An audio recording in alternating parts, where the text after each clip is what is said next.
Hey guys, I want to tell you guys a quick story here. So, when I first started the real estate business, I'll tell you what my first idea was. So, I was a college student and I went to Winthrop University. I was up near Rock Hill, South Carolina, and I was working with my dad. My dad was a contractor. I was working down here at the beach in Myrtle Beach, South Carolina. And I met this lady just kind of randomly, and she told me she was a real estate agent.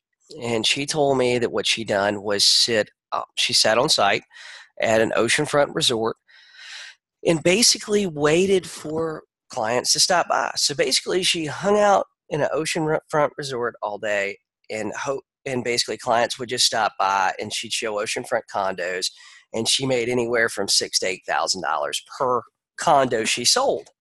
Now, I don't know about you guys, but this was back in 2001, 2002. I was a college kid, about to finish college, and I'll tell you what, most of my friends were getting out in like a great job. I have a degree in integrated marketing and communications, and a great job was paying about, upper 20s, low 30s per year, right? So making $6,000 to $8,000 a sale and plus getting to hang out at the beach all day sounded really, really cool to me. So what I did was I took the real estate course while I was in college, and I didn't really have time to start then. But as soon as I graduated college, I moved to Myrtle Beach, South Carolina, like 2 days later. So, and I basically looked for a real estate office and went and interviewed at a bunch of them. And, back then I felt like, hey, just because I got the interview, that was a big deal. I didn't realize that you're interviewing offices. The office isn't technically interviewing you. So, I kind of realized that it was a little bit more than just hanging out at the ocean and unlocking a few doors every once in a while. I realized that through the interview process. And I realized what this lady done was she done new construction resort sales, which she was selling brand new oceanfront towers that took 2 years to build. So I don't know about you guys, but I couldn't wait 2 years. Click the like button if you cannot wait 2 years, right? Um, so I got into the real estate business and I was told, hey, I had to advertise. I was told I had to advertise. I was told. So what I did was I went and done placemats, right? We had a lot of pancake restaurants and stuff like that. And there was a guy I met that sold ads on the placemats. So he talked me into basically taking what little bit of money I had and putting my face on everybody's placemat so they would see me when they were eating their pancakes in the morning. And I'm not sure if I got one call off of that. So it was really, really kind of tough. So in this video, I want to tell you what I did and why I hired my first real estate coach. So as you guys know, I was struggling and I didn't really know what to do, right? I was at the time we had Yahoo groups, which Yahoo groups was comparable to probably Facebook groups and Facebook Marketplace. Basically, you could spam the heck out of them, right? And generate a lot of leads like today. I mean, you could wasn't a big deal to put a well-crafted post out there and, get 25, 50, 100 leads in a day or two, right? But I was struggling. Even though I'd kind of figured that out and I was kind of over that little bit of a learning curve, I was really struggling because the problem was, I put that post out there, I'd get 50, 100, however many likes and stuff on it, but I didn't know what to do with them when I got them. And I don't know if you guys are like that. I didn't know what to do with them when I got them. So, and I would talk about this in my office talk about it in my office with other really really good agents, and they would talk about the leads I had, and they'd offer me a referral and they'd offer me random stuff, but they basically just wanted to know what I was doing that was generating those leads, right? But every day I'd hope I'd get business. I don't know if you guys have been in that hope strategy. Every day you're getting some inquiries, but it's like nothing's really panning out for you. So every day I'd hope to get business. And what I was doing was I would basically, I'd go in sometimes and I'd talk to my broker in charge and I'd talk to other agents in the office, and other agents offered to help me, but they really didn't help me, right? I don't know if you guys have ever been in that situation where you're generating leads, you're generating inquiries, you're working your butt off, and you go talk to other agents in the office, you talk to your broker in charge, they offer to help you, they tell you all these grand schemes and grand ideas, and someone might even want to partner with you, right? But but the problem is you need to make money today, right?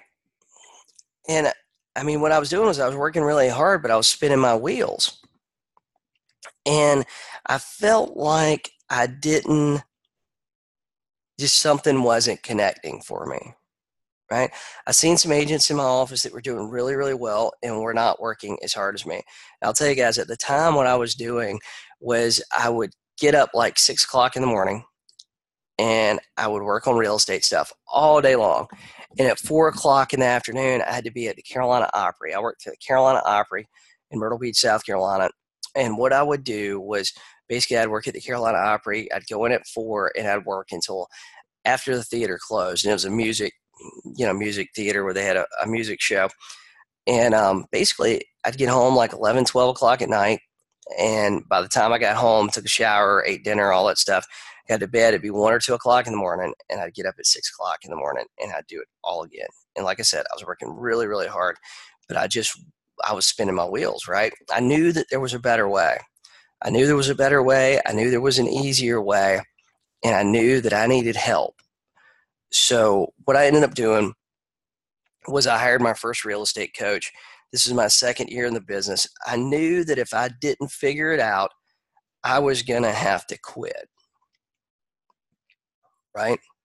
I was going to have to quit. I don't know if you're there. Comment below if you're there. If you don't figure it out, you're probably going to have to quit, right? And that's a bad place to be, I feel like. So what I did was I hired a real estate coach, and what that real estate coach did a few things for me. And I'm going to tell you real quick what it is. Number one, they shorten the learning curve, right? They shorten the learning curve. So all of a sudden, I wasn't trying to figure things out on my own, right? Because if we model somebody that's been successful and we model systems of those that have been successful, then chances are we're going to be successful. But I shortened that learning curve. All of a sudden, there wasn't me trying to figure out how to pre-qualify clients the best way on my own. It wasn't me trying to figure out what to do with all these leads I had. It wasn't me trying to figure out what I need to do with my day. I don't know if you guys are like that too. Sometimes I would work really hard on stuff, but sometimes it was just busy work. It was non-income producing activities. But they shortened my learning curve. Number two is they taught me what income producing activities were. Right? They taught me what income producing activities were. Some of the things that I was doing all day and I was working really hard on, and guys, I was working really hard on some stuff that wasn't really producing me any money, but I was caught up in the excitement of working on something that was fun. And sometimes working on things that are fun isn't the things that you really need to be working on, right? They're not going to make you any money. They might be really fun, but if you're spending 40 hours a week doing it, you're not going to be able to pay your light bill soon, right? So they taught me what income producing activities were, how to structure my day.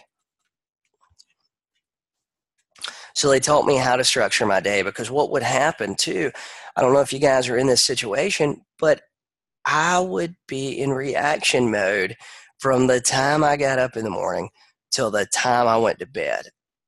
I was just running around and just being pulled every which way. I don't know if you guys are like that too. But some days I would be so busy I couldn't think, right? I couldn't think, and I couldn't think about what I need to do. There was no strategic planning. It was just you got up, you got a phone call, and you left. So they taught me how to structure my day so that it was more like a real work day, right? Before.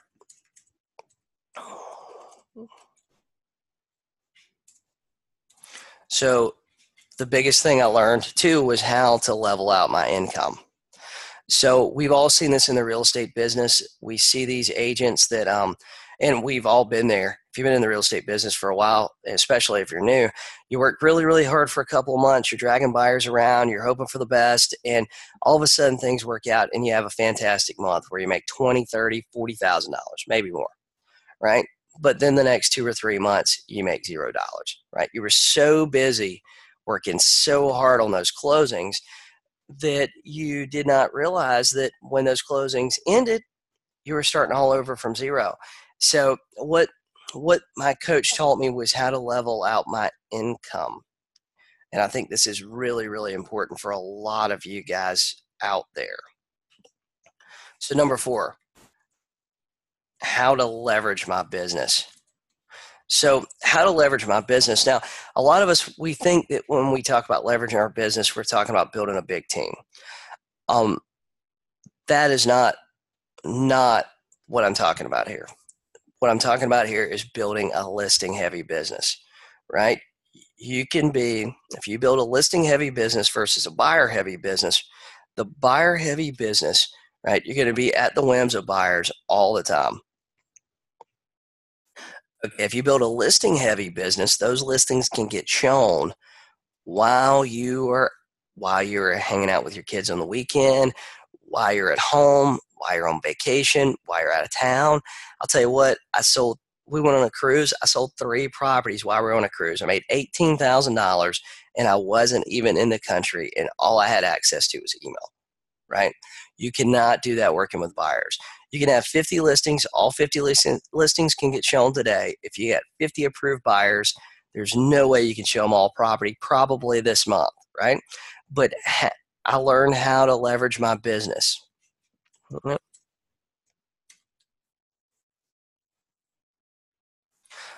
Okay, number six, how to build a tough mindset. So we get caught up in the real estate industry with, we subscribe to leads, we buy leads, we do whatever it is to get leads, and we think every lead should work out. And we think every day should be perfect. And every day is going to be hanging out at the beach, right? Hanging out at the beach, unlocking doors, and collecting $6,000 to $8,000 checks, right? But it's not. Some days, to be honest with you, the business sucks. Even after 15 years in the real estate business, sometimes I have those bad days too, right? One of the things I learned from my first real estate coach was how to build a tough mindset. How to build a tough mindset. How do I get through those days? What kind of mindset do I need to have? What kind of expectations should I set on myself, right? And I think that's one of the big things, expectations. If you expect something to be one way, then you just expect it to be that way. If it turns out a little better, you're excited, right? But if you expect it to be really, really great and really super, super easy, and then it turns out to be super hard, then your expectations are let down. So one of the things that my real estate coach did for me was help me set some expectations for myself so that I could build around that and build a tough mindset. I could build a tough mindset and I could keep going in the real estate business, right? Number 7, how to plan. So I think this is the most important, and this is the last thing I'm going to share with you, how to plan your real estate business. I think that this is so important that you actually plan, you actually forecast, you actually set goals, and then you work those goals backwards to actually build a plan to figure out what you need to be doing every day to hit the goals and do the things you want to. Now, guys, I've been doing real estate for 15 years in the real estate industry, right? My team was in the top 50 in North America. I've been a real estate coach. I've wrote 7 books. I've been extremely successful in the real estate business. I also coach real estate agents, and a lot of the things I've talked about here today in this video are things that I teach agents how to do and what to do, and I do it. It's really cost effective. It's a lot more cost effective than what my first real estate coach is. A matter of fact, for you guys that are my YouTube followers, if you want to join my coaching program, just go to Jason Morris Group Coaching. use the coupon code YouTube at the checkout, and the first month is only $20. The things we talked about in here that my first real estate coach taught me, my 15 years of experience, is going to help you level out some of those learning curves. It's going to help you do all the things that you need to do to set your business up to succeed. So guys, I look forward to you being in my group coaching. I look forward to working with you. If you have any questions, ask them in the comments below. I'm happy to answer them. I monitor the comments all the time, and I hope you guys have a fantastic day.